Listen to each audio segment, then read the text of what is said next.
Halo Sobat Sejarah TV, di video kali ini saya akan menceritakan tentang asal-usul hantu Banyu.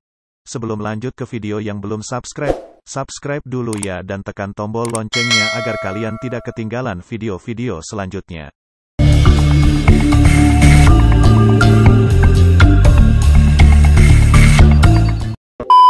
Selain kaya akan hutan tropisnya, Indonesia juga terkenal dengan beberapa sungainya yang panjang dan luas.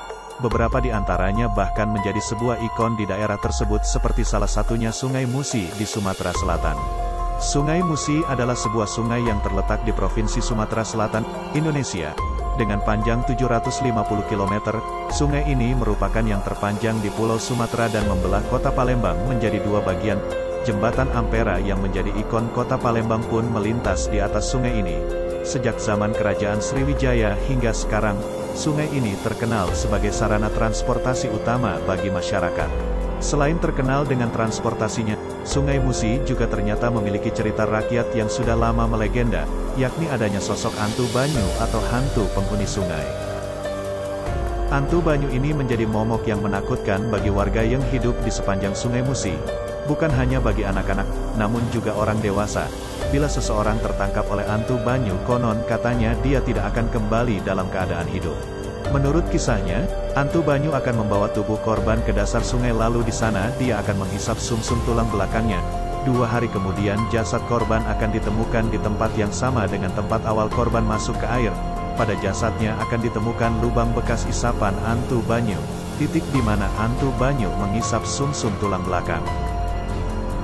Mengenai asal-muasal hantu Banyu sendiri terdapat 2 versi. Pertama, kisah mengenai putra mahkota kerajaan yang menderita bau badan dengan putri dari negara seberang. Pangeran ini badannya berbau amis yang kuat sekali sehingga banyak yang menjauhi dan enggan menikah dengannya.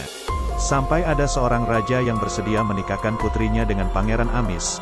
Namun, ketika pernikahan akan berlangsung, kedua mempelai diarak keliling berdua di dalam sebuah tenda. Hanya dalam waktu setengah hari, si putri yang merasa tidak tahan dengan bau badan pangeran lalu nekat menceburkan diri ke dalam sungai dan tenggelam. Putri inilah yang menjadi hantu Banyu. Sementara dalam versi lain, ada seorang perempuan muda yang sangat menyukai air pasang. Bila air sedang tinggi dia akan diam-diam berenang sehingga membuat marah orang tuanya.